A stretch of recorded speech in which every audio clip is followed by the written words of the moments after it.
every state is going to be just a wee bit different, but I can do them internationally. So listen, I had a client that I did one for in Panama, and she's been telling other people, oh, you're welcome, Rosa. She's been telling other people that I processed her. So somebody told her, she said, well, the notary can't do the apostille. So my client, she's so funny. She's telling her, well, I don't know what happened, but she got my documents together and I'm over here in Panama, so she know how to do something. She said maybe she take it down there for him. I don't know. She was so cute. And I told her, I said, you're correct. That's how the process works. So yeah, I don't physically put the apostille on the document, but I help get it facilitated. So my client was like, I don't know what she's doing, but it's working. I was thinking about the example in the Bible just really quick when they asked the man that was born blind. He was like, I don't know. They were asking him all these questions.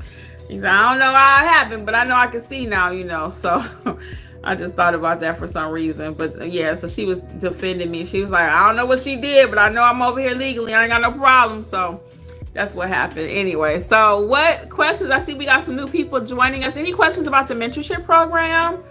The most common question I get too is, can I change from one program to the next? Yes, you can, but you either just have to finish out at one level and then upgrade to the other one, because there's no cancellation in between. So you can't say, well, I think I'm gonna start out at the 27, but in the middle of the month I want to go ahead and upgrade to all of it. No, you have to either pay for that 27 and then pay for the 47.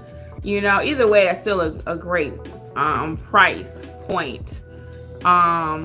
Yeah, still a great price point. So that's the one question I get, and a lot of times you're not ready for the other additional courses yet. But as you continue to grow in your business and you're like, okay, I'm ready for apostille, I'm ready for notary signing agent, I'm ready for field inspection, I'm ready for wedding officiant, then you can upgrade to the other one. Or I'm actually doing jobs now, I want to have access to the chat line so I can get help on assignments during my preparation process. So during your preparation process, as you're going through your documents, you don't know what to do, you drop it in chat. The chat line is very educational. It by itself is gems, okay?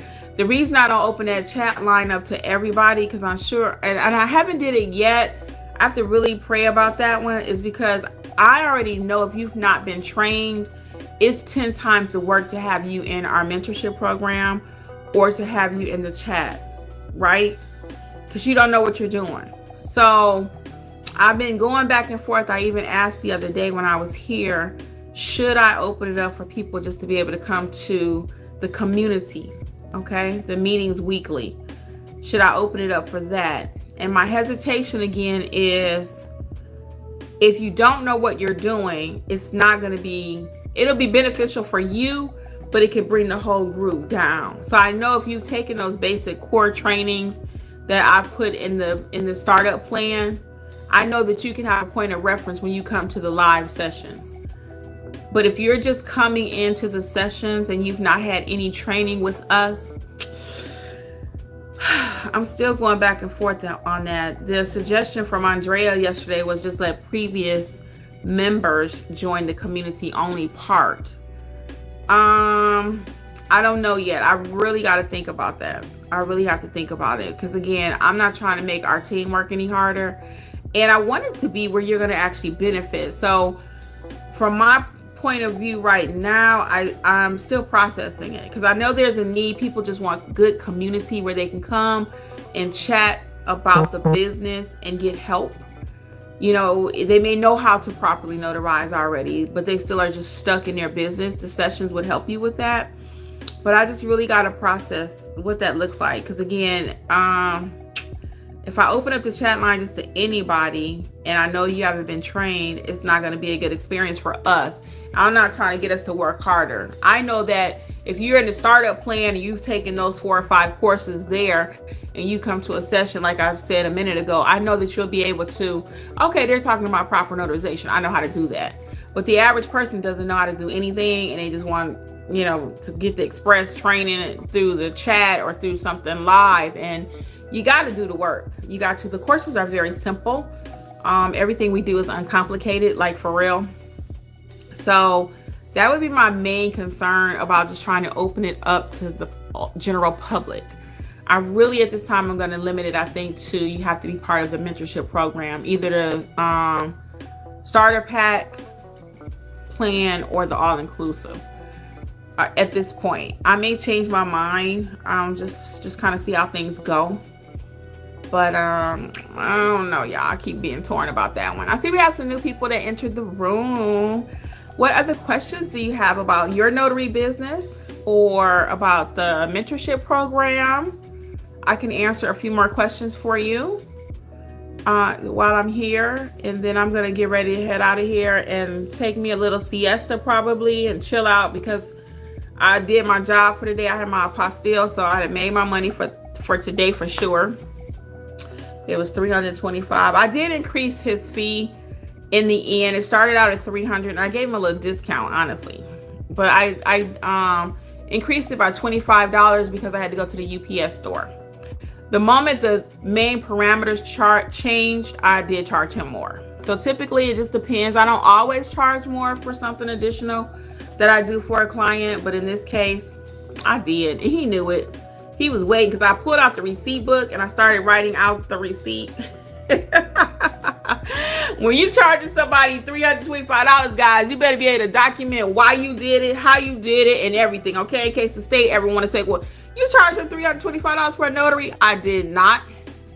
I charged him $325 for his apostille service because I had to run around to this school. I had to run around to take it to him 2 different places. I had to go to the UPS store. I had to go get some documents printed.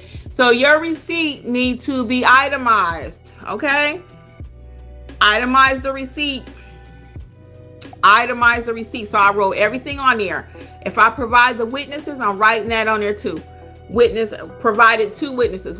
2 witnesses provided. Okay? Anything extra that you do, I printed 15 documents for him.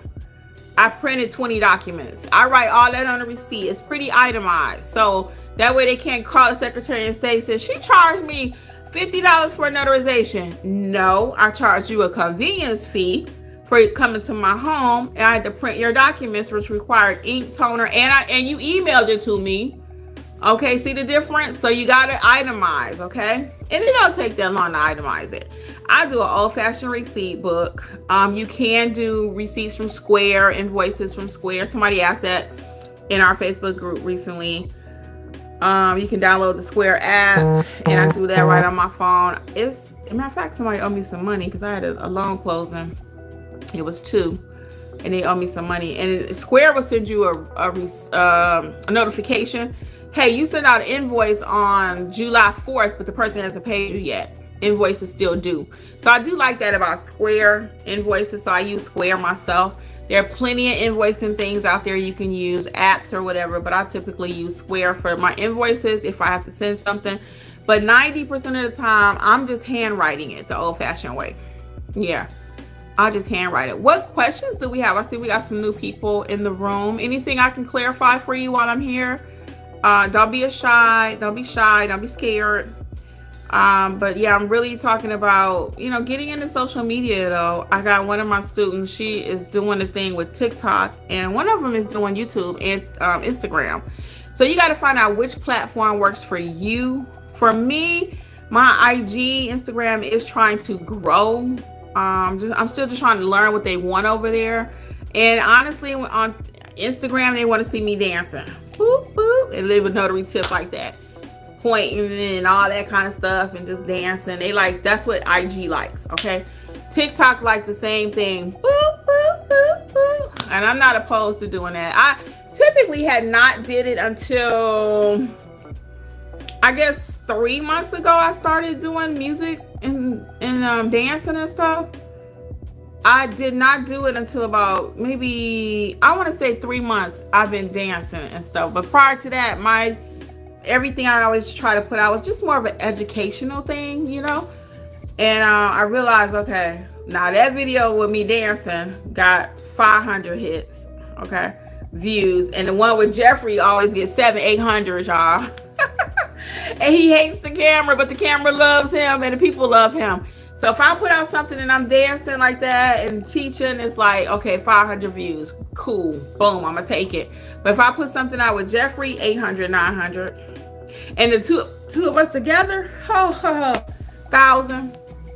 thousand. People love seeing us together.